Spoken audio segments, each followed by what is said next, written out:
As you come up to 10, that is their God. That is 10. That is the hermaphrodite. But if you stop at 9 and you skip to 11, skipping God, then you are Luciferian. Because 11 is the number of the magician. It's the one step above. Once you have accomplished the tree of life, you are now the magician. You are one above 10. But they're doing it by skipping God. That's the symbolism of 9/11.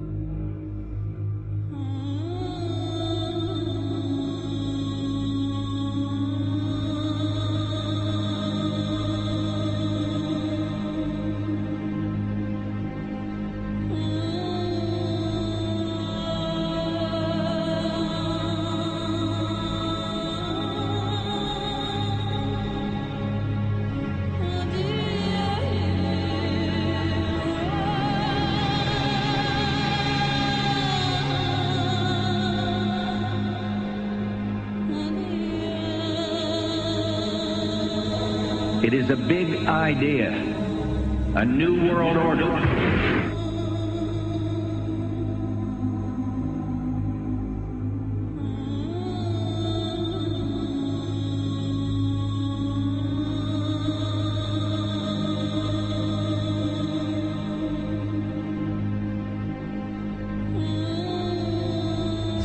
We were on assignment. We were supposed to kill 2 birds with 1 stone. In Fight Club, Project Mayhem destroys a giant bronze spherical sculpture. This seems an obvious reference to the sphere at the World Trade Center complex. Trust me, everything's gonna be fine. In a pivotal scene reminiscent of 9/11, we see the destruction of skyscrapers and the change of a skyline. Second anniversary of the 9/11 attack on the World Trade Center, George Bush asked for an $87 billion increase in military spending.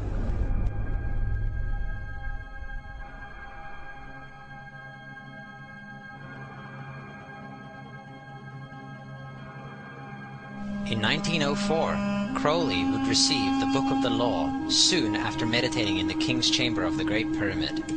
He claimed he had been contacted by a being called Aiwass. Crowley would also use this symbol in his work. Some of its meanings are said to include a reference to the number 77 in Hebrew and a connection to the god Pan. Crowley made this drawing of a non-human intelligence he saw during a ritual. Synchronous 23 has made the connection between Aiwass and the Wizard of Oz, and has further pointed out the similarities between Crowley's grey alien-like drawing and the depiction of the projection of the Wizard of Oz in the film version. The much overlooked theory has been put forward on the internet that when we are looking at George W. Bush, we are actually seeing Aleister Crowley's grandson. I have suggested that this video footage of George W. Bush reading The Pet Goat, coinciding with the start of the 9/11 mega ritual, is in fact a dedication of the 9/11 mega ritual to the great god Pan by Aleister Crowley's grandson.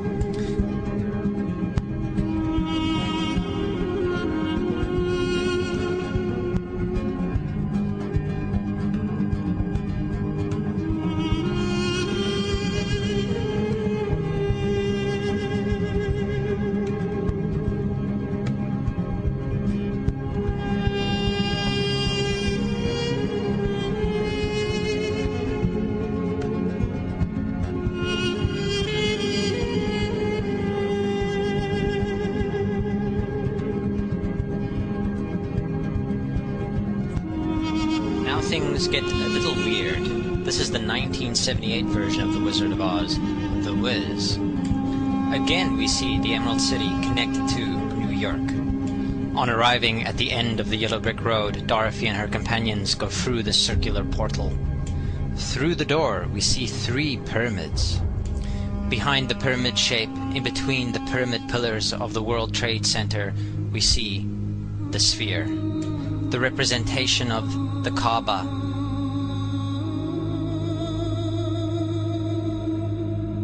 The inhabitants of Oz dance around the sphere in ritualistic fashion. Fashioned in giant letters over the dome of the sphere, we see the word Oz.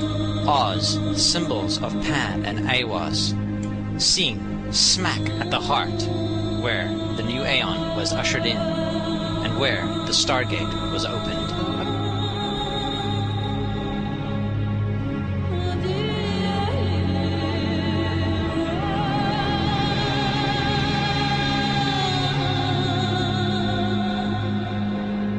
Between the Twin Towers is called the spherical caryatid. It was made by artist Fritz Koenig and was nicknamed the Sphere.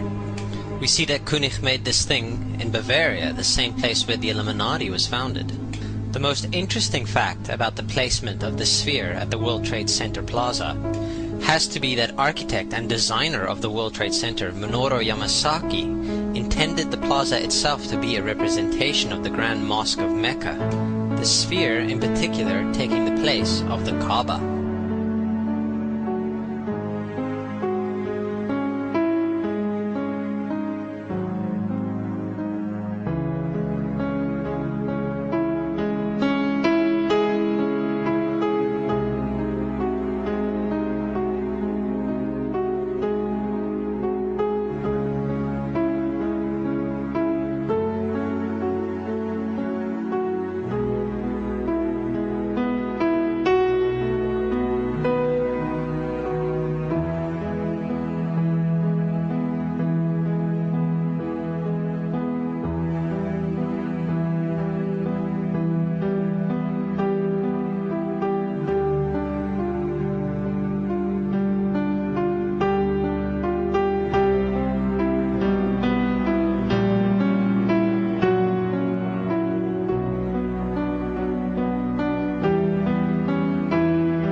So, my friends, it's time you start placing your faith and your dedication to the one and only God, the everlasting creator of everything on earth and in the universe. He is greater than anything our minds can comprehend. Do you know how many times Muslims are required to circle the Kaaba when they visit it? 7 times, each counterclockwise. Would you like to know why? You see, what binds us as humans to this life and to this dimension and to this earth is the limits of time and space. We are bound to this dimension and this reality through time and space.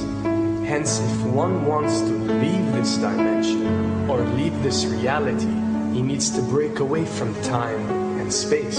So when you visit the Kaaba and you rotate counterclockwise, what is this practice actually doing? It is literally helping you elevate your soul and elevating yourself to break away from time and space so you can touch something so unique and so beautiful and so powerful that it changes your life forever. And if you don't believe me, ask anyone who has visited the Kaaba how he or she felt or how their lives have changed ever since.